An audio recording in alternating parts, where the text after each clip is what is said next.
কতদিন ধরে এই অফিসে আছেন?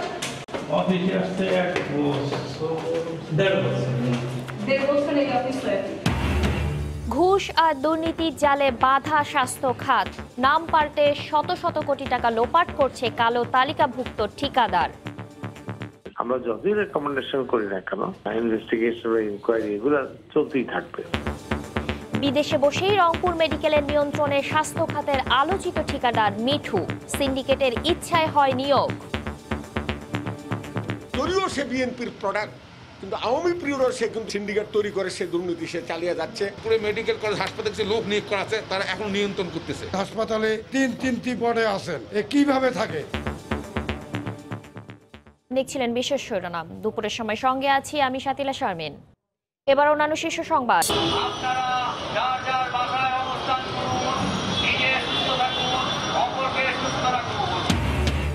লকডাউনে থাকা ওয়ারিতে গাড়ি বহন নিয়ে ঢুকলেন সিটি কর্পোরেশন কর্মকর্তা। ব্যবসা বন্ধে ক্ষতির শঙ্কায় দোকানিরা, নিজেরাই লকডাউনে চট্টগ্রাম বিশ্ববিদ্যালয়। যখন স্কুল শতভাগ সার্ভিস দিতে পারছে না তখন আমরা মনে করি অবশ্যই আমরা 50% টিউশন ফিতে ছাড় পেতে পারি। আজকে শিক্ষা ব্যবস্থার যে একটা বাণিজ্য হয়ে গেছে, এটা শিক্ষা ব্যবস্থা একটা সেবামূলক প্রতিষ্ঠান। মহামারীতে ফি কমানোর কথা বলায় শাস্তির খড়গ। শিক্ষার্থীদের টিসির হুমকি রাজধানীর ইংলিশ মিডিয়াম স্কুলের, অভিভাবকদের মানববন্ধন। করোনার কারণে আগেভাগে কোরবানির হাট বসলেও ক্রেতা নেই, দুশ্চিন্তায় খামারিরা। অনলাইনের আওতায় আনতে উদ্যোগী প্রশাসন।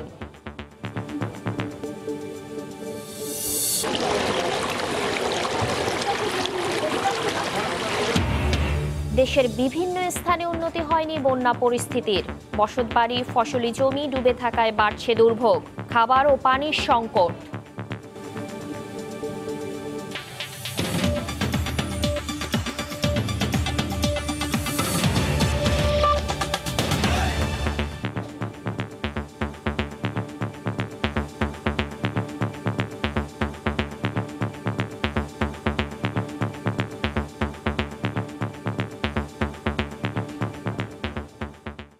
বিদেশ থেকেও রংপুর মেডিকেল নিয়ন্ত্রণ করছেন স্বাস্থ্য খাতের আলোচিত ঠিকাদার মোফাজ্জেরুল ইসলাম মিঠু।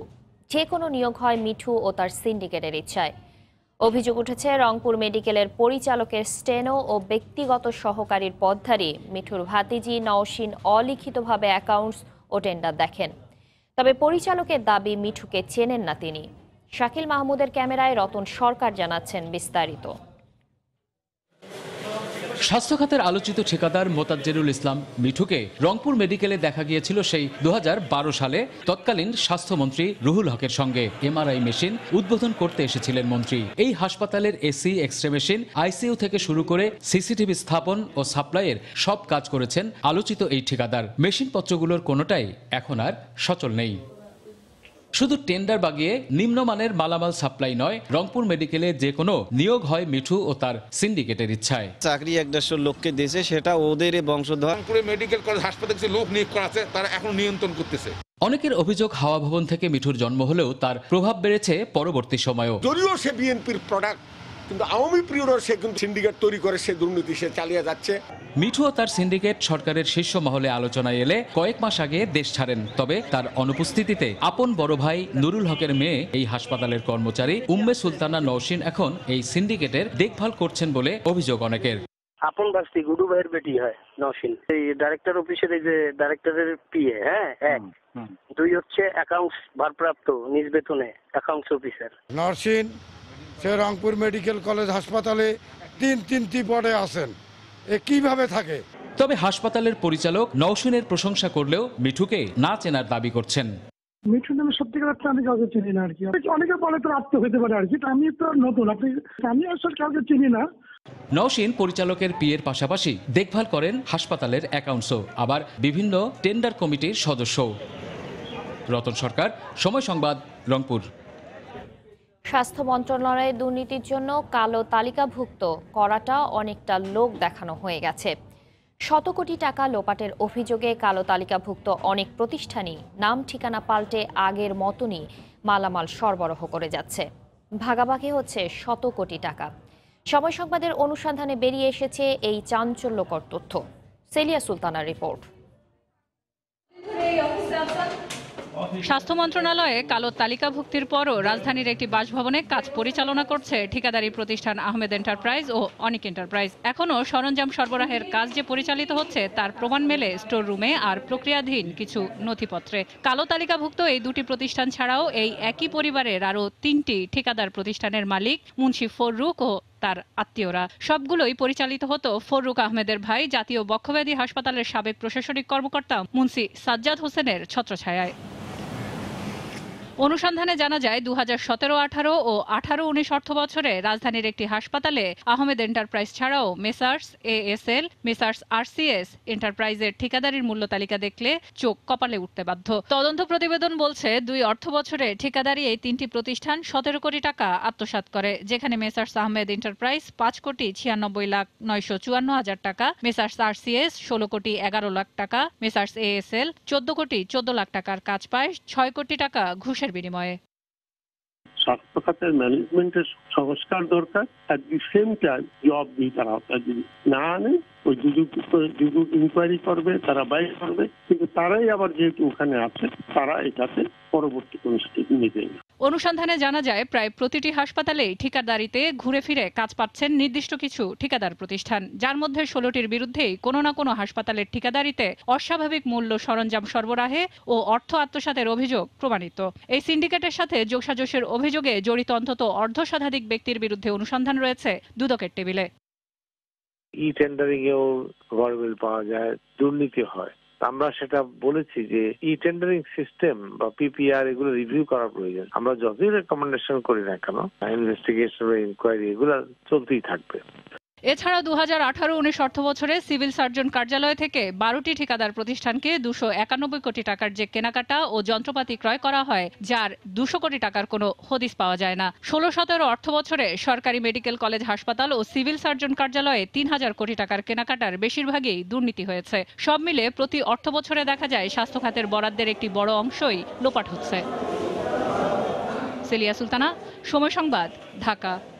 রাজধানীর মুগদা হাসপাতালে রোগীকে মারধরের অভিযোগে 2 আনসার সদস্যকে প্রত্যাহার করা হয়েছে। ইতোমধ্যে হাসপাতাল কর্তৃপক্ষ এই ঘটনায় একটি তদন্ত কমিটি গঠন করেছে। কমিটি তদন্ত করে তাদের বিরুদ্ধে পরবর্তী ব্যবস্থা নেবে বলেও জানানো হয়।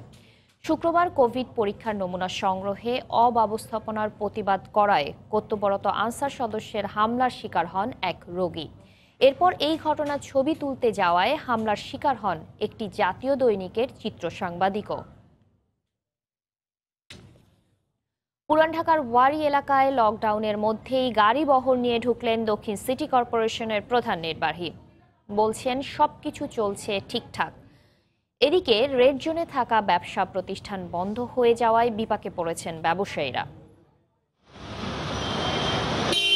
21 দিনের লকডাউনে পুরান ঢাকার ওয়ারি এলাকা জীবাণুমুক্তকরণ ও জরুরি সেবাদান ছাড়া কোনো গাড়ি প্রবেশের অনুমতি না থাকলেও ঢাকা দক্ষিণ সিটি কর্পোরেশনের প্রধান নির্বাহী কর্মকর্তা নিজেই ভাঙলেন নিয়ম। 8 থেকে 10টি গাড়ির বহর নিয়ে প্রবেশ করলেন ভেতরে। কারণ জানতে চাইলে বললেন ভুল হয়েছে। গাড়ি বিষয়টা বলছেন কালকে থেকে আমরা আসলে গাড়ি বাইরে রেখে আমরা হেঁটে যাবো, কোনো সমস্যা হবে না। প্রথম দিন ছোটখাটো কিছু হয়তো বাইরে দেখবেন জটলা থাকতে পারে। ওপেন আমাদের তো অভিজ্ঞতা নাই, যে আমরা প্রথম অভিজ্ঞতা এই কাজে গেলাম। এদিকে প্রথম দিনে কঠোর অবস্থানে ছিল আইন শৃঙ্খলা রক্ষা বাহিনী। পরিচয়পত্র ছাড়া কাউকে ঢুকতে বা বের হতে দেয়া হয়নি। গৃহকর্মীরাও ভেতরে কাজে যাওয়ার অনুমতি পাননি। এদিকে ভেতরে থাকা ব্যবসা প্রতিষ্ঠানে যেতে না পারায় ক্ষতির আশঙ্কার কথা জানান অনেক ব্যবসায়ী। আমি স্পটে না গেলে তো কাজ হচ্ছে না। আমি দেখেন আমার ফ্যামিলি থেকে যদি আমি একাই হয়ে থাকি, তা আমাকে তো গাইড করার মধ্যে একজন লোক দরকার আছে।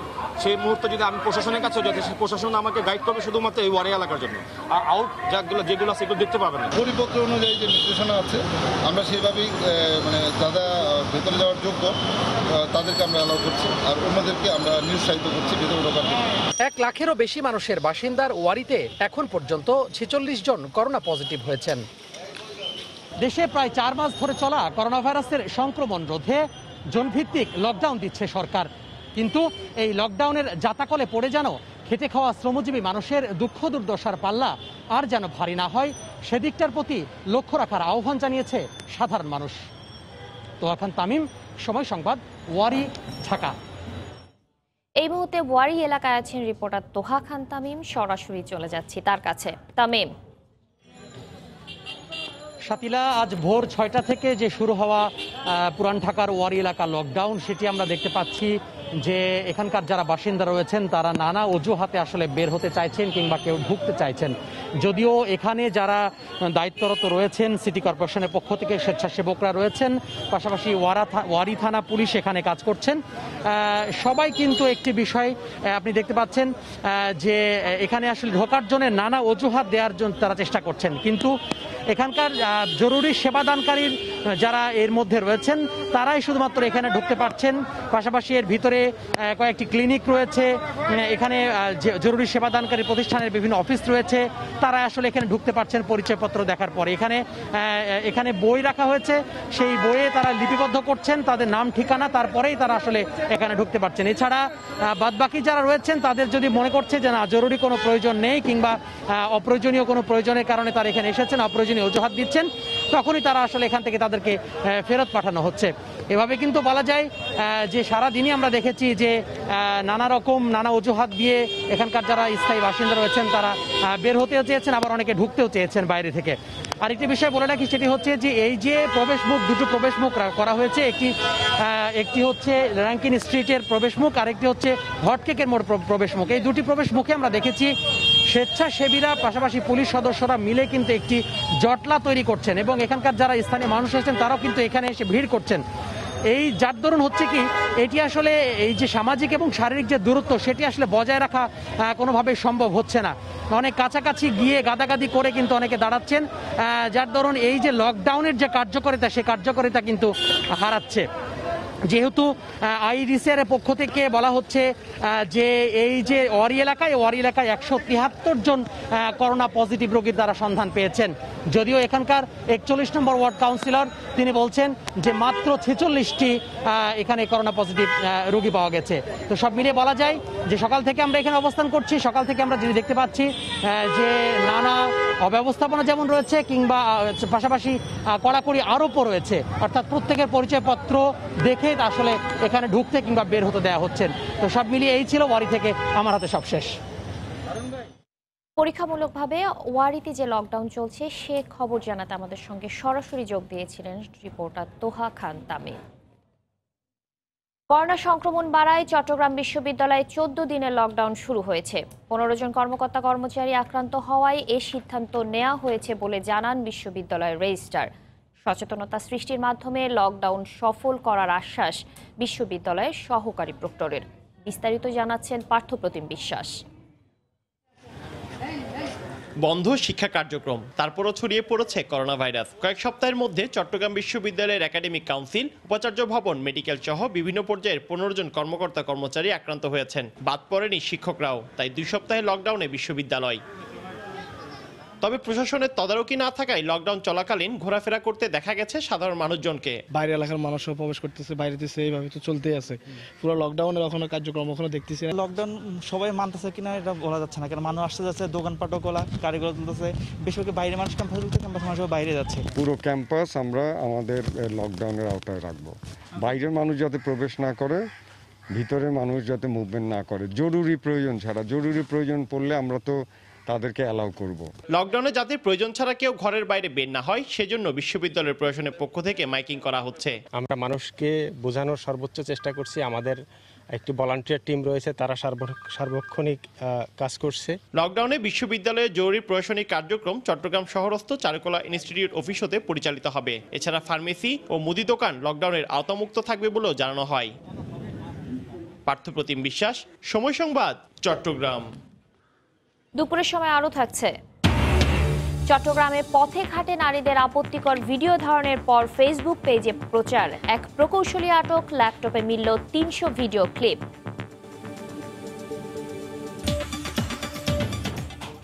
করোনা দুর্যোগের এ সময়ে ভর্তি ফি কমাতে বলায় শিক্ষার্থীদের স্কুল ছাড়া করার হুমকি দিয়েছে রাজধানীর এক ইংলিশ মিডিয়াম স্কুল। অভিভাবকদের বিবেকহীন আখ্যা দেয় স্কুল কর্তৃপক্ষ। এ ঘটনার প্রতিবাদে মানববন্ধন করেছেন অভিভাবকরা। প্লে গ্রুপ থেকে কেজি 1-এ ভর্তি হতে গুনতে হবে 30,000 টাকা। উপরের ক্লাসগুলোতে এ পরিমাণ আরও বেশি। সঙ্গে যোগ হবে মাসিক বেতন, যা ক্লাস ভেদে গড়ে 15,000-এরও বেশি। করোনা মহামারীতে যখনই সবার আয় কমেছে তখন অভিভাবকরা এই ফি কমানোর দাবি জানান, তাতেই নেমে আসে শাস্তির খড়গ। ওনারা সুস্পষ্টভাবে আমাদেরকে হুমকি দিচ্ছে, যদি আমরা আন্দোলনে থাকি তাহলে ওনারা আমাদের বাচ্চাদেরকে ভর্তি বাতিল করবে। তারা বিভিন্ন নাম্বার থেকে ফোন দিয়ে বলছেন ইমিডিয়েটলি ভর্তি করান, আর না হলে টিচিনে চলে যান। বাচ্চারা আসলে ভয় পাচ্ছে যে আসলে কেউ টিসি দিয়ে চলে যেতে হবে কিনা। অভিভাবকদের অনলাইন গ্রুপে তাদের সুবিধাভোগী ও বিবেকহীন আখ্যা দিয়ে সন্তানদের স্কুল ছাড়া করার হুমকি দেয়া হয়। যে ভাষায় আমাদেরকে চিঠি দেওয়া হয়েছে সেটা কোনো সভ্য ভাষা নয়। একটা ভালো স্কুল কখনো এরকম আচরণ করে না। স্কুল কর্তৃপক্ষের এমন আচরণের প্রতিবাদে শনিবার মানববন্ধন করেন অভিভাবকরা, যেখানে টিউশন ফি 50% কমানোর দাবি জানান তারা।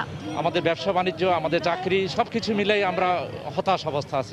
আমাদের ফ্যামিলি নিয়ে চালানো এখন আমাদের জন্য দুঃসহ। করোনাকালীন সময় যতদিন করোনা থাকবে ততদিন যেন বেতনটা 50% হয়। যদিও স্কুল কর্তৃপক্ষ বলছে সব অভিভাবক ফি কমানোর পক্ষে নয়। অধিক সংখ্যক গার্জিয়ান ও ধরনের দাবি দাওয়াতে নাই। মুষ্টিমেয় কিছু গার্জিয়ান আমাদের যে সম্মানের উপর আঘাত আনতেছে, তারা কি কোনো অরাজকতা সৃষ্টি করে কোনো বেনিফিট নিতে চাচ্ছে কিনা? আমাদের দরজা খোলা, ওনাদের তো এখানে দাঁড়ানোর কোনো দরকার নাই। কষ্টের কথা দুইজন বলবে, বসবে, এইরকম জিনিসের প্রয়োজন হলে। হয়রানির অভিযোগ অস্বীকার করে স্কুলের সুনাম নষ্টের পাল্টা অভিযোগ করলেন তারা। মার্জিয়া মুমু, সময় সংবাদ, ঢাকা। করোনা মহামারীর মধ্যেও অর্থনীতির জন্য একমাত্র সুখবর প্রবাসীদের রেমিটেন্স প্রবাহের গতি। জুন মাসে আসা রেকর্ড পরিমাণ রেমিটেন্সে ভর করে বাংলাদেশ ব্যাংকের বৈদেশিক মুদ্রার রিজার্ভ ছাড়িয়েছে $36 বিলিয়ন। অভিবাসন বিশেষজ্ঞরা বলছেন, ভিসার মেয়াদ শেষ হওয়া ও চাকরি হারানোর শঙ্কায় থাকা শ্রমিকরা জমানো অর্থ পাঠানো শুরু করায় বেড়েছে রেমিটেন্স প্রবাহ। চাকরি হারানো বিদেশ ফেরত শ্রমিকদের দক্ষতা অনুযায়ী স্থানীয়ভাবে কর্মসংস্থানে বিশেষ পদক্ষেপ নেওয়ার তাগিদ দিচ্ছেন অর্থনীতিবিদরা। সেই সাথে বিদেশি আয় উৎপাদনশীল খাতে বিনিয়োগের পরামর্শ তাদের। হরিপদ সাহার রিপোর্ট। করোনা মহামারীতে বিপর্যস্ত অর্থনীতিতে রপ্তানি বড় ধরনের হোঁচট খেলেও প্রবাসীদের পাঠানো রেমিটেন্স বৈদেশিক মুদ্রার আয়ে প্রবৃদ্ধি ধরে রেখে অর্থবছর শেষ করল। 2018-19-এর চেয়ে প্রায় 11% বেড়ে সদ্যবিদায়ী অর্থবছরে মোট রেমিটেন্স এসেছে $1823 কোটি। আর জুনে দেশের ইতিহাসে এক মাসে সর্বোচ্চ $183.3 কোটি প্রবাসী আয় আসে। মে মাসে যা ছিল $150.3 কোটি। তবে রেমিটেন্স বাড়লেও প্রবাসে ভালো নেই শ্রমিকরা। 3.5 মাস পর্যন্ত আমাদের কোনো কাজ কাম ছিল না, অনেক কষ্ট আমরা দিন কাটাচ্ছি। টাকা জমানো ছিল, এগুলাই এখন পাঠাইতে হচ্ছে আর কি, এগুলো পাঠাইতেছি। বলতেছি ইদানিং যে কাজে রাখুন না, ডেট শেষ হয়ে গেলে বাইর করে দেবো, এখন পুরো টিকিট কেটে জায়গা এই অবস্থায় বলতে আছে। যারা বিদেশে আছেন এবং জানেন যে ওখানে থাকতে পারবেন না, যাদের ভিসার মেয়াদ শেষ হয়ে যাবে, রিনিউ হবে না, সেই মানুষগুলো কিন্তু তাদের দীর্ঘদিনের যে সঞ্চয় রয়েছে সেই সঞ্চয়গুলো একটু একটু করে দেশে পাঠাতে থাকছেন। এর ফলে এটা রেমিটেন্স প্রবাহটা একটা আর্টিফিশিয়ালি বেশি। দেশীয় কয়েকটি গবেষণা সংস্থা বলছে 14 লাখ প্রবাসী বাংলাদেশি কাজ হারিয়েছেন করোনার প্রভাবে। এর একটি অংশ দেশে ফিরেছেন, বাকিরাও সামনে ফেরার অপেক্ষায়। এখনই নীতি নির্ধারকদের উচিত যে এই ব্যাপারে একটা কর্মসূচি নেওয়া, এই ব্যাপারে পরিকল্পনা গ্রহণ করা। বিশেষ করে বাইরে থেকে যে শ্রমিকরা ফিরছেন তারা যে ধরনের দক্ষতা নিয়ে ফিরছেন, সেই দক্ষতা আমরা আমাদের অর্থনীতিতে কাজে লাগাতে পারি কিনা। একটা ধারণা হতে পারে, আইডিয়া হতে পারে, আমাদের যে স্পেশাল ইকোনমিক জোনগুলো বাস্তবায়িত হতে যাচ্ছে সেখানেও এই শ্রমিকদেরকে নিয়োজিত করা যায় কিনা। বিদেশ ফেরত শ্রমিকরা বাড়িঘর বা জমি কেনার মতো অনুৎপাদনশীল খাতের পরিবর্তে ক্ষুদ্র ও মাঝারি শিল্প, কৃষি খামার গড়ে তুললে কর্মসংস্থানের সুযোগ বাড়বে বলে মনে করেন এই অর্থনীতিবিদ। উৎপাদনশীল খাতে তাদের এই রেমিটেন্সের অর্থ কাজে লাগানো এবং তাদের বিকল্প কর্মসংস্থানের ব্যবস্থা করে দেওয়া, এক্ষেত্রে সরকারকে গুরুত্বপূর্ণ ভূমিকা পালন করতে হবে। করোনা বিপর্যয়ে বাংলাদেশের রেমিটেন্স আয় 2020 সালে 2019-এর তুলনায় 22% কমে 1400 কোটিতে নামতে পারে বলে পূর্বাভাস দিয়েছিল বিশ্বব্যাংক। যদিও বাংলাদেশ ব্যাংকের তথ্য বলছে বছরের প্রথম 6 মাসে এসেছে $879 কোটি। হরিপদ সাহা, সময় সংবাদ, ঢাকা। লক্ষ্যমাত্রা অর্জন না হলেও করোনা সংকটের মধ্যেই বিগত অর্থ বছরের তুলনায় 8.13% প্রবৃদ্ধি অর্জন করেছে চট্টগ্রাম বন্দর। কন্টেইনার ওঠানামা, কার্গো হ্যান্ডলিং এবং জাহাজ আসা সব ক্ষেত্রেই হয়েছে অগ্রগতি। স্টোর রেন্ট মওকুফ সহ নানামুখী প্রণোদনা প্রবৃদ্ধি অর্জনে ভূমিকা রেখেছে বলে দাবি বন্দর কর্তৃপক্ষের। সাকত্রিপুর ক্যামেরায় বিস্তারিত জানাচ্ছেন কমল দে। দেশে মার্চ মাসের শুরুতে করোনা রোগী শনাক্ত হলো বৈশ্বিক প্রেক্ষাপটে জানুয়ারি থেকে ভাটা পড়ে দেশের আমদানি রপ্তানি বাণিজ্যে। বিশেষ করে অন্যতম রপ্তানিকারক দেশ চীন থেকে পণ্য আসা বন্ধ হয়ে যায় বছরের শুরুতেই। করোনা ভাইরাসের সংক্রমণ ঠেকাতে 26শে মার্চ থেকে যখন সারা দেশে অঘোষিত লকডাউন শুরু হয়ে যায়, তখন দেশের অর্থনীতির গতিকে সচল রাখতে পুরোদমে সচল ছিল এই চট্টগ্রাম বন্দর। এর সুফলও তারা পেয়েছে, প্রবৃদ্ধি অর্জন হয়েছে, তবে হয়তোবা লক্ষ্যমাত্রা অর্জন হয়নি। এর মাঝে হানা দিয়েছিল প্রাকৃতিক দুর্যোগ। কিন্তু তারপরও 2018-19 অর্থ বছরের তুলনায় 19-20 অর্থ বছরে প্রবৃদ্ধির হার 8.13%। সবচেয়ে বেশি প্রবৃদ্ধি হয়েছে কার্গো হ্যান্ডেলিংয়ে। চট্টগ্রাম বন্দরের কর্মকর্তা কর্মচারীরা যে সর্বক্ষণ এই মহামারীর মধ্যেও নিরলসভাবে কাজ করে যাচ্ছে, সেটাই আসলে এর গ্রোথের অন্যতম কারণ। তবে নানামুখী জটিলতায় গত অর্থ বছরের শেষ 6 মাসে চরমভাবে ভুগিয়েছে আমদানি রপ্তানির সাথে সম্পৃক্ত ব্যবসায়ীদের। ডেলিভারির ধীরগতির কারণে দেখা দেয় মারাত্মক জাহাজ এবং কন্টেইনার জট। কিন্তু তারপরও গত অর্থ বছর হচ্ছে 2019-20 অর্থ বছরে 65টি জাহাজ বেশি এসেছে। কিছু কিছু ক্ষেত্রে ইম্পোর্টার এবং এক্সপোর্টারকে ছাড় দিয়েছে, আমরা শিপিং লাইনগুলো কিন্তু ছাড় দিয়েছি। এটার উপর ভিত্তি করে ইম্পোর্টার এবং এক্সপোর্টার ওদের ভলিউম ওনারা বাড়াচ্ছে, কারণ সবাই ইকোনমি তো চালু রাখতে হবে। 2019-20 অর্থ বছরে চট্টগ্রাম বন্দরে কার্গো হ্যান্ডেলিংয়ে 10 কোটি মেট্রিক টনের পাশাপাশি কন্টেইনার উঠানামা 30 ট্রাকের কোটা ছাড়িয়েছে। আমি প্রবৃদ্ধি অর্জন করলাম, সাথে সাথে আমি অনেক লস করলাম। আমাদের যারা আমদানিকারক তারা লস করলো, সময়ক্ষেপণ হলো, যারা শিপ নিয়ে আসছে শিপিং এজেন্টগুলো অথবা শিপের মালিকরা এটা নিয়ে বিরক্ত হলো। এই সমস্ত জিনিসগুলিকে ভবিষ্যতে মাথায় রেখে আরো সুন্দরভাবে যেন প্রবৃদ্ধিতে আমরা অর্জন করতে পারি। দেশের আমদানি রপ্তানি বাণিজ্যের 92% সম্পন্ন হয় এই বন্দর দিয়ে, আর বন্দর থেকে বছরে 60,000 কোটি টাকার বেশি রাজস্ব আদায় হয়। কমল দে, সময় সংবাদ, চট্টগ্রাম। জামালপুর, কুড়িগ্রাম ও সিরাজগঞ্জ সহ দেশের বিভিন্ন স্থানে বন্যা পরিস্থিতির উন্নতি হয়নি। দিনের পর দিন বসতবাড়ি ডুবে থাকায় দুশ্চিন্তায় গ্রামবাসী। তলিয়ে গেছে রাস্তাঘাট, ফসলি জমি, মাছের ঘেরো। জেলা প্রতিনিধিদের পাঠানো তথ্য ও ছবিতে রিপোর্ট।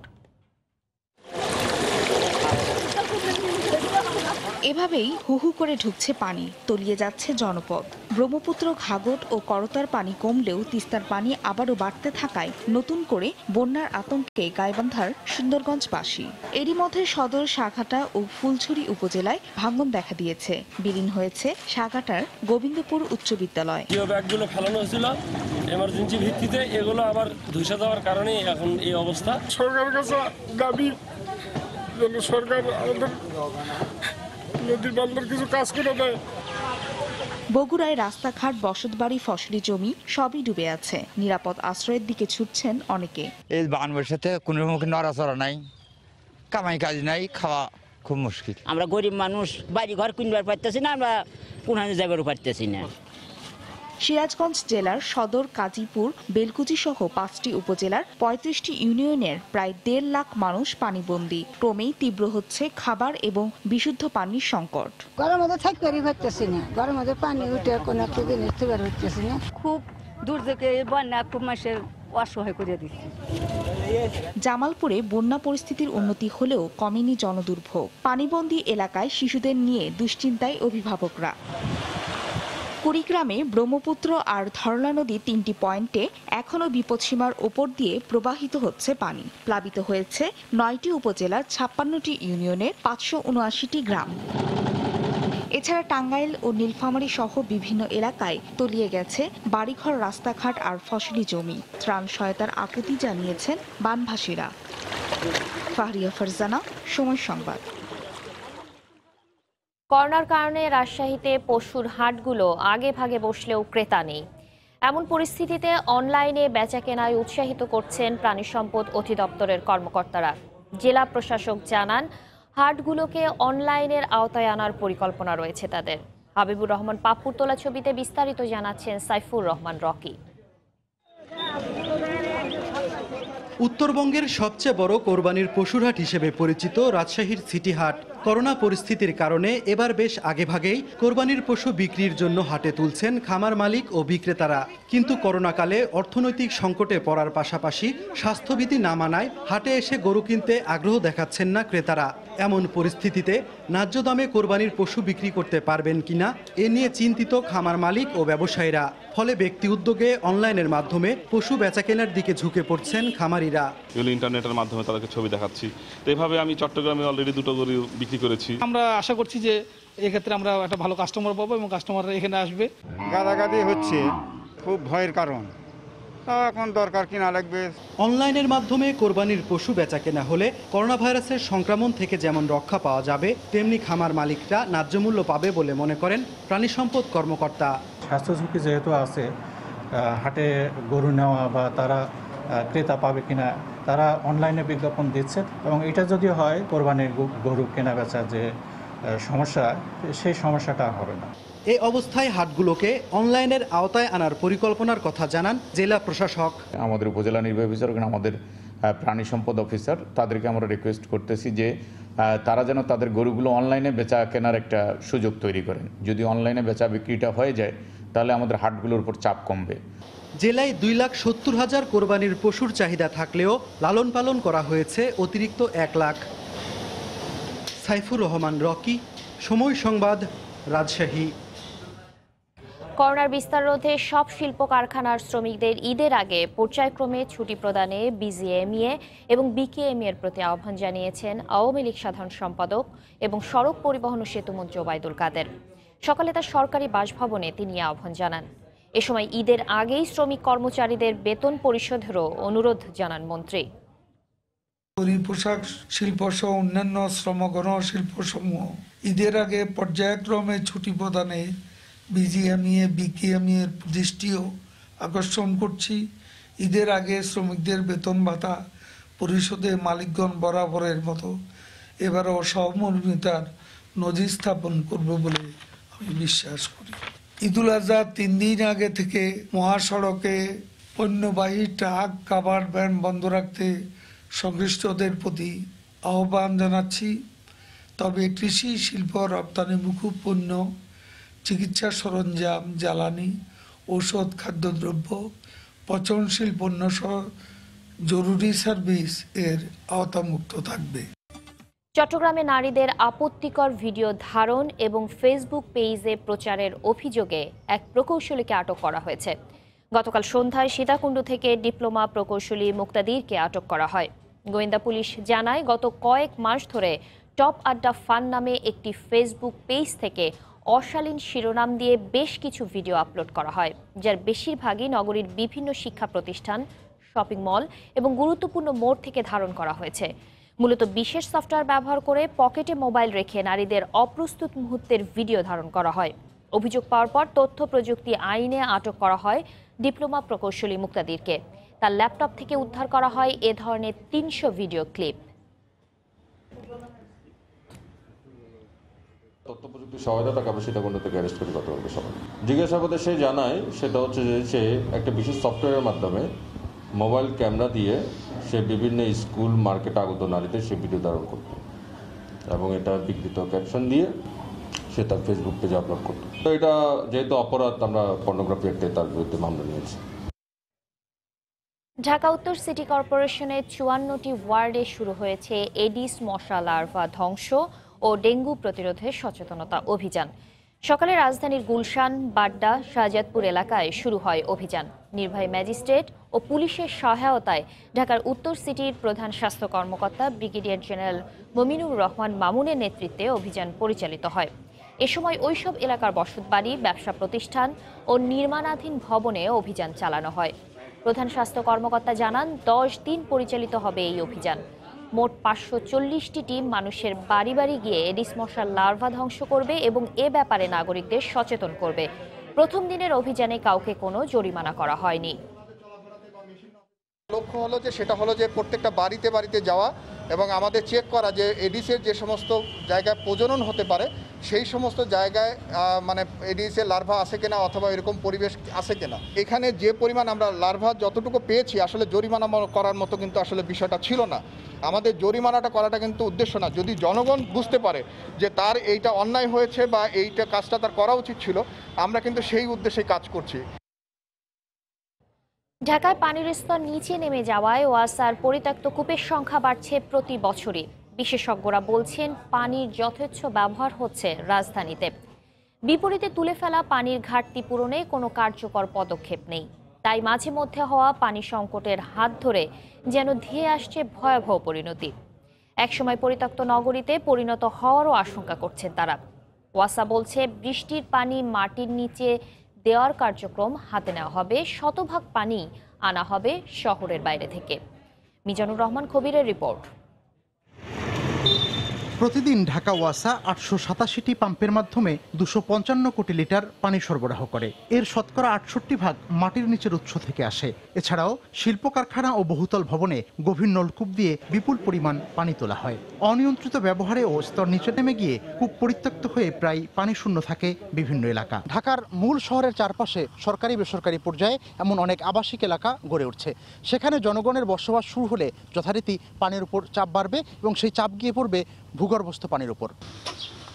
উত্তরার এই এলাকাগুলোতে আগে 8 থেকে 10 ফুট খুঁড়লেই পানি পাওয়া যেত। এখন বেশি খনন করে পানি তুলতে হয়, অর্থাৎ পানির স্তর নিচে নামার প্রভাব শহরতলিতেও পড়তে শুরু করেছে। কুয়া করে রয়েছি, ওইখান থেকে 10 ফিট 20 ফিট 15 ফিট গেলে ভালো ভালো পানি পাওয়া যায়। মোটর বসাবে তখন পানির কোনো চিহ্ন পাওয়া যাবে না। আর সেসম ভরাট হলে সেসম আমরা তো পানিটা শুকায় দেব, আমাদের আরো কষ্ট হইব। টাউনে থেকে বেশি কষ্ট হয়ে যাবে। বিশেষজ্ঞরা বলছেন শহরের মধ্যে 2000 পুকুর থাকলেও 3 দশকে টিকে আছে মাত্র 100 খানেক। খাল ও নদ নদীগুলো ময়লা আবর্জনা বর্জ্যে দূষিত থাকে প্রায় সারা বছর। এ পানি ভূগর্ভে গেলে উপকারের বদলে ক্ষতিই বেশি হবে ব্যবহারকারীদের। আমাদের বিল্ডিং কনস্ট্রাকশন এবং শহর পরিকল্পনার ক্ষেত্রে যে অনিয়ম চলছে, তাতে করে আমরা ঢাকা শহরে ফাঁকা জায়গা বলতে কিছু রাখছি না। পানি যে নিচে চুয়ে যাবে সেই প্রক্রিয়াটা বন্ধ হয়ে যাচ্ছে। 1 দশক ধরে নানা পদক্ষেপের পর মাত্র 32% পানি বাইরে থেকে আনতে সক্ষম হয়েছে ঢাকা ওয়াসা। সংস্থাটির ভাবনা এবার বৃষ্টির পানির বিকল্প ব্যবহার নিয়ে। বেশ কিছু আমাদের পরিত্যক্ত কূপের মাধ্যমে ঢাকা শহরে যে বৃষ্টির পানি, সেই পানিটাকে ধরে আমরা দেওয়ার চেষ্টা করছি আন্ডারগ্রাউন্ডে। রাজুকের যে বিল্ডিং কোড, সেখানে আমরা এটা দিতে চাচ্ছি। প্রতি বছর ঢাকায় ব্যাপক বৃষ্টিপাত হয়। জলাধার তৈরি করে এ পানি ব্যবহার উপযোগী করলে ভূগর্ভস্থ পানির উপর চাপ কমবে। এছাড়া বহু দূর থেকে শোধন করে পানি আনার খরচও বাঁচবে, এমন অভিমত বিশেষজ্ঞদের। মিজানুর রহমান কবির, সময় সংবাদ, ঢাকা। করোনা পরবর্তী নতুন স্বাভাবিক জীবনে ফিরতে যাচ্ছে ব্রিটেন। 4 জুলাই শনিবার থেকে রেস্তোরাঁগুলো চালু হওয়ার কথা থাকলেও শঙ্কার মাঝে রয়েছেন ব্যবসায়ীরা। বলছেন কারি শিল্প টিকিয়ে রাখতে হলে সরকারি সহযোগিতা প্রয়োজন। লন্ডন থেকে বিস্তারিত দেখুন শোয়েব কবিরের রিপোর্টে। এটি ব্রিটেনের কারি ক্যাপিটাল খ্যাত ব্রিকলেনের দৃশ্য। মূলত বাংলাদেশি মালিকানাধীন রেস্টুরেন্টগুলোর জন্য এটি বিখ্যাত। 4 জুলাই থেকে দেশটিতে রেস্টুরেন্ট পুনরায় চালু করার ঘোষণা দিলেও অনেকেই নেননি তেমন কোনো প্রস্তুতি। চিকেন টিক্কা মাসালার স্বাদ নিতে এখানে ভিড় লেগেই থাকতো। তবে এখন চিত্রটা ভিন্ন, আর তাই দোটানার মধ্যে রয়েছেন ব্যবসায়ীরাও। বন্ধ রাখাটাও লস, আর খুললেই যেন সাথে সাথে কাস্টমার আসবে, যে হবে আগের মতো বিজি হবে না হবে, এগুলা তো কোনো নিশ্চয়তা দেওয়া যাচ্ছে না। আমরা অনেক যে অপেক্ষা করার পরে রেস্টুরেন্ট খুলতে যাচ্ছি, এখন খোলার পরে যে কি হবে গড নোজ। স্বাস্থ্যবিধি ও সরকারি নতুন নিয়ম নির্দেশনা মেনেই রেস্টুরেন্টগুলোর ব্যবসা চালিয়ে যেতে হবে। ব্রিটেনের অর্থনীতিতে 4 বিলিয়ন পাউন্ড যোগান দেওয়া এই কারি শিল্পকে বাঁচাতে সরকারের নানামুখী সহযোগিতা না পেলে টিকে থাকা বেশ কঠিন চ্যালেঞ্জের বলে মনে করেন কারি শিল্পের এই ব্যবসায়ী নেতা। অনেক রেস্টুরেন্ট প্রস্তুত খোলার জন্য, অনেকে আবার প্রস্তুত না, হয়তো সামনের সপ্তাহ খুলবে অথবা কোনো এক সময় খুলবে, আবার হয়তো দেখা যাচ্ছে কোনো রেস্টুরেন্ট আগে খুলবে না। পুরো ব্রিটেনে বর্তমানে 10,000-এর অধিক বাংলাদেশি মালিকানাধীন রেস্টুরেন্ট রয়েছে। বাংলাদেশিদের শ্রমে গড়া কারি শিল্প অনেক আগে থেকে নাজুক অবস্থার মুখোমুখি। এবার দীর্ঘ সময় বন্ধ থাকার পর চালু হলেও নানামুখী অনিশ্চয়তায় রয়েছেন রেস্টুরেন্ট ব্যবসায়ীরা।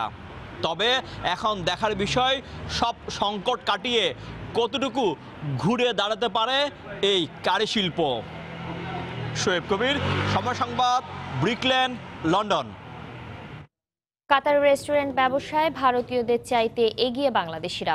সেখানে ভারতীয়রা রেস্টুরেন্টের নামকরণে বেছে নেন আরবি নাম, সেখানে বাংলাদেশিদের ক্ষেত্রে তা একেবারে ভিন্ন।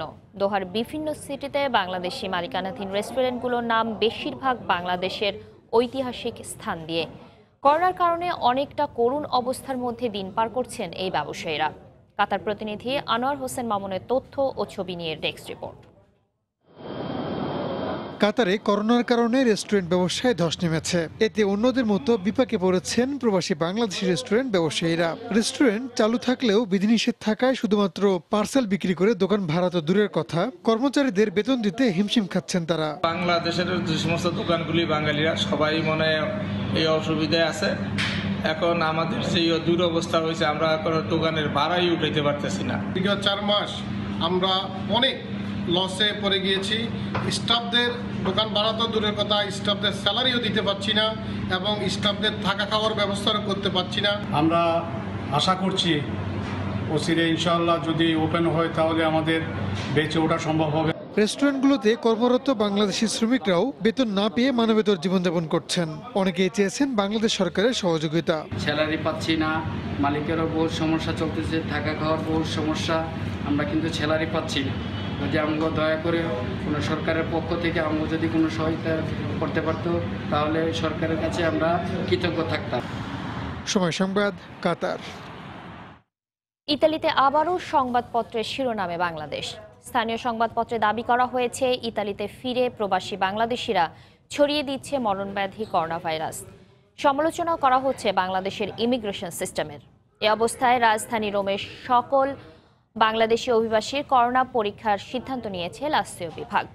প্রতিবেদনটিতে আমরা পরে যাব। আমরা এখন সরাসরি চলে যাচ্ছি স্বাস্থ্য অধিদপ্তরের নিয়মিত বুলেটিনে। মানসিক স্বাস্থ্য নিয়ে একটু কথা বলবো। কোভিড-19 মহামারীর কারণে সৃষ্ট স্বাস্থ্য ঝুঁকি এবং অর্থনৈতিক অনিরাপত্তা আমাদের সকলেরই মনের উপর অতিরিক্ত চাপ তৈরি করেছে, যা অনেকেরই নিয়মিত ঘুমকে ব্যাহত করছে। এই মহামারীর সময়টিতে পর্যাপ্ত ঘুম খুব গুরুত্বপূর্ণ। তাই প্রতিদিন অন্তত 8 ঘন্টা ঘুমাতে হবে। এটা আমাদের মন ও শরীর দুটোই ভালো রাখবে। কোভিড-19 প্রতিরোধে সবচেয়ে তথ্য পরিবেশনের আগে আজকে মানসিক স্বাস্থ্য নিয়ে একটু কথা বলবো। কোভিড-19 মহামারীর কারণে সৃষ্ট স্বাস্থ্য ঝুঁকি এবং অর্থনৈতিক অনিরাপত্তা আমাদের সকলেরই মনের উপর অতিরিক্ত চাপ তৈরি করেছে, যা অনেকেরই নিয়মিত ঘুমকে ব্যাহত করছে। এই মহামারীর সময়টিতে পর্যাপ্ত ঘুম খুব গুরুত্বপূর্ণ। তাই প্রতিদিন অন্তত 8 ঘন্টা ঘুমাতে হবে। এটা আমাদের মন ও শরীর দুটোই ভালো রাখবে। কোভিড-19 প্রতিরোধে সবচেয়ে কার্যকর এবং একই সাথে কষ্টকর ব্যবস্থাপনাটি হলো শারীরিক দূরত্ব বজায় রাখা বা একে অপরের সংস্পর্শ এড়িয়ে চলা। ইতিবাচক স্পর্শ আমাদের শরীরে ডোপামিন, সেরোটোনিন, অক্সিটোসিন নামের হরমোন নিঃসরণ বাড়ায় এবং কর্টিসল নিঃসরণ কমায়, যার ফলে ইতিবাচক অনুভূতি সৃষ্টি হয়, যেমন অনুপ্রেরণা, সন্তুষ্টি, নিরাপত্তা, মানসিক চাপ মুক্তি ইত্যাদি। দীর্ঘদিন সংস্পর্শ এড়িয়ে চলার বিষয়টি মানুষের মনে মানসিক দূরত্ব তৈরি করতে পারে। শিশুর সম্মিলিত বিকাশ বাধাগ্রস্ত হতে পারে, রোগ প্রতিরোধ ক্ষমতা কমাতে পারে এবং অতিরিক্ত মানসিক চাপ তৈরি করতে পারে। এই সময় বাড়ির শিশু এবং বয়স্কদের বিশেষভাবে যত্ন নিন। মনে রাখবেন, যে কোনো দুর্যোগে শিশু এবং বয়স্করা সবচেয়ে বিপদাপন্ন এবং নিরাপত্তাহীনতায় ভোগে। বয়স্ক মানুষটি হঠাৎ শিশুর মতো অবুঝ হয়ে উঠতে পারেন। শিশুরা খিটখিটে বা অস্থির হয়ে উঠতে পারেন। তাদের প্রতি সংবেদনশীল হন। বিশেষ করে তাদের সামনে কোনো রকম ঝগড়া বা সহিংসতা প্রদর্শন করবেন না। সংসারে নারীর প্রতি যত্নবান হন। বেশিরভাগ সংসারই নারী প্রাথমিক এবং একমাত্র সেবাদানকারী। যে কোনো সংকটে তার কাজের চাপ এবং মানসিক চাপ বহুগুণ বেড়ে যায়। তাছাড়া নারীর নিয়মিত মাসিক পূর্ব বিষণ্ণতা, প্রসবোত্তর বিষণ্ণতা, 50 নারীদের পোস্টমেনোপজার উপসর্গ বা বিষণ্ণতা, হরমোনের ভারসাম্যহীনতা ইত্যাদি বিষয়গুলোর বিশেষ মনোযোগের দাবি রাখে। তাদের প্রয়োজনগুলিকে অগ্রাধিকার দিন। সংবেদনশীল আচরণ করুন এবং সহযোগিতা করুন। নারীর প্রতি সকল ধরনের সহিংসতা পরিহার করুন। বাগান করা, পোষা পশু পাখিকে আদর যত্ন করলেও ভালো অনুভূত হয়। যারা একা থাকেন এবং কোনো পোষ্য নেই তাদের জন্য নিয়মিত ঘুম, শরীরচর্চা, পুষ্টিকর খাবার গ্রহণ করা, ভার্চুয়ালি সামাজিক যোগাযোগ বজায় রাখা, সুস্থ বিনোদন যেমন নাচ, গান, সিনেমা দেখা, ছবি আঁকা, বাগান করা, এমনকি রান্না করাও ইত্যাদি কর্মকাণ্ড মানসিক চাপ কমিয়ে রাখতে সাহায্য করে। সকলেই এই করোনা মহামারীর কালে মানসিকভাবে উজ্জীবিত থাকবেন। নিজে কিভাবে ভালো থাকবেন সে পথ আপনি খুঁজে নিতে পারেন নানা রকম সৃষ্টিশীল কাজের মধ্যে এবং ভালো কাজের মধ্যে। অন্যকে সাহায্য করা একটু ভালো কাজ।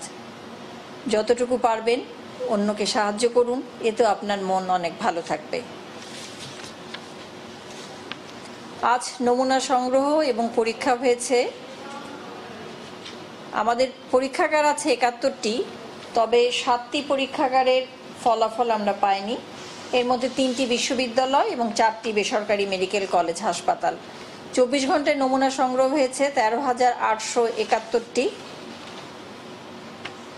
এবং পরীক্ষা হয়েছে 14,727টি। পূর্বের নমুনা সহ 14,727টি নমুনা গত 24 ঘন্টায় পরীক্ষা হয়েছে। এ পর্যন্ত নমুনা পরীক্ষা হয়েছে 8,32,074টি। 24 ঘন্টায় যা নমুনা পরীক্ষা হয়েছে তাতে শনাক্ত হয়েছে 3,288টি। এ পর্যন্ত শনাক্ত 1,59,679টি। 24 ঘন্টায় শনাক্তের হার 22.33% এবং এ পর্যন্ত শনাক্তের হার 19.19%।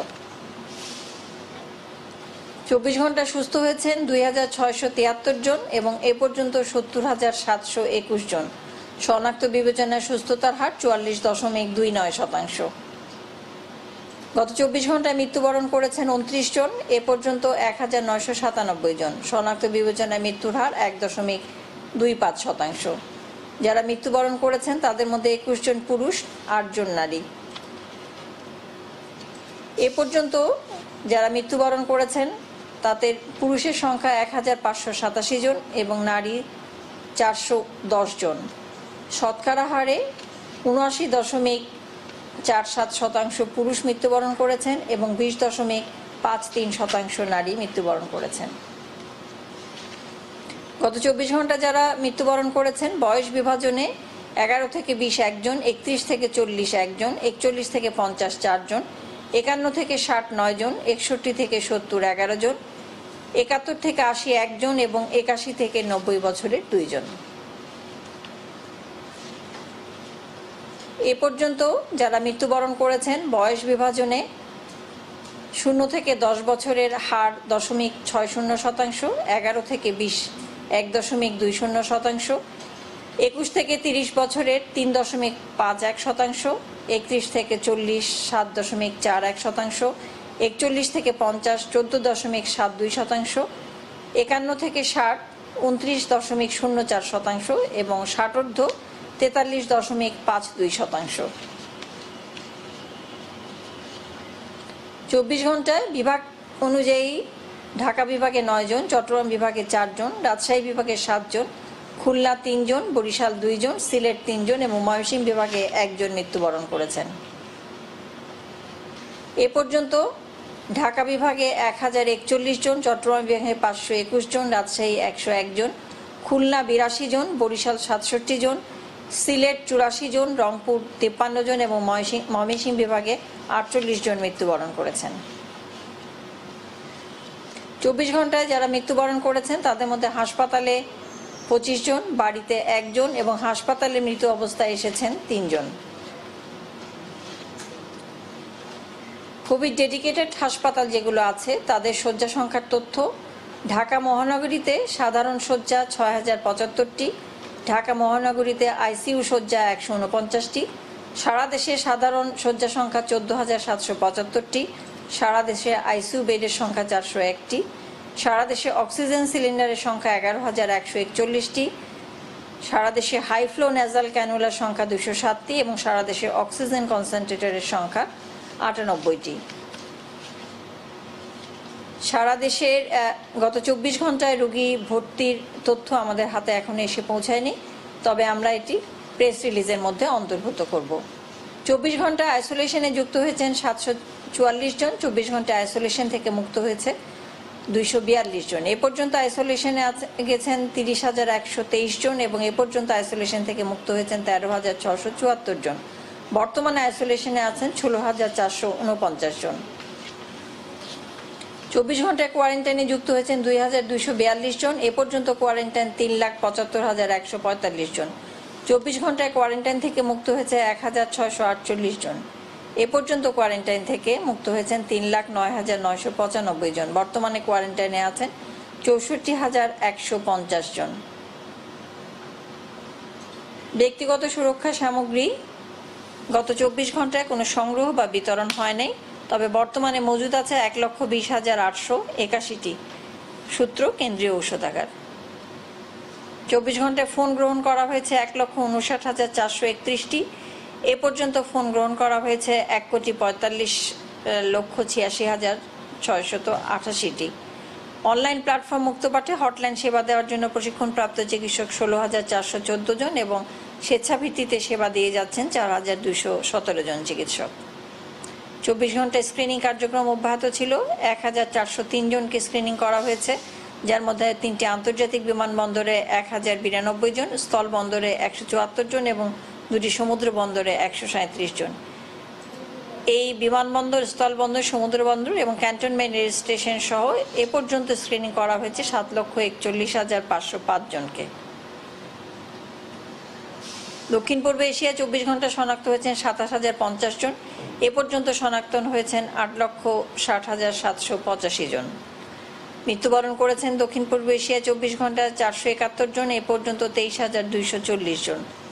বিশ্বে 24 ঘন্টা শনাক্ত হয়েছেন 1,75,723 জন এবং এ পর্যন্ত শনাক্ত হয়েছে 1,07,10,005 জন। দক্ষিণ পূর্বে বিশ্বে 24 ঘন্টায় মৃত্যুবরণ করেছেন 5,032 জন এবং এ পর্যন্ত 5,17,877 জন। দক্ষিণ পূর্ব এশিয়া পরিস্থিতি এবং বিশ্ব পরিস্থিতি সংগ্রহ করা সূত্র বিশ্ব স্বাস্থ্য সংস্থা সিচুয়েশন রিপোর্ট 3 জুলাই 2020। তথ্য শেষ করব, যাওয়ার আগে আবারও অনুরোধ করব, সঠিকভাবে মাস্ক পরুন, বারবার সাবান পানি দিয়ে 20 সেকেন্ড ধরে হাত ধুন, সামাজিক দূরত্ব বজায় রাখুন এবং জনসমাবেশ এড়িয়ে চলুন। নিজে সুরক্ষিত থাকুন, পরিবারের সকল সদস্যকে সুরক্ষিত রাখুন, সুস্থ থাকুন, ভালো থাকুন এবং বিশেষভাবে বয়স, বৃদ্ধ এবং শিশুদের প্রতি নজর দিন। যাদের অসংক্রামক ব্যাধি আছে বা যারা দীর্ঘদিন ধরে অসুখে ভুগছেন তারা যেন চিকিৎসকের পরামর্শ অনুযায়ী নিয়মিতভাবে ওষুধ গ্রহণ করেন এবং বিশেষভাবে সতর্ক থাকেন করোনা ভাইরাস থেকে, কারণ তাদের জন্য ঝুঁকি বেশি। সবাইকে ধন্যবাদ জানাই। আপনারা আমাদের এই তথ্য শুনবার জন্য অপেক্ষা করেন, তবে অবশ্যই স্বাস্থ্যবিধি মেনে চলবেন, ভালো থাকবেন, সুস্থ থাকবেন। সবাইকে অনেক অনেক ধন্যবাদ। আসসালামু আলাইকুম।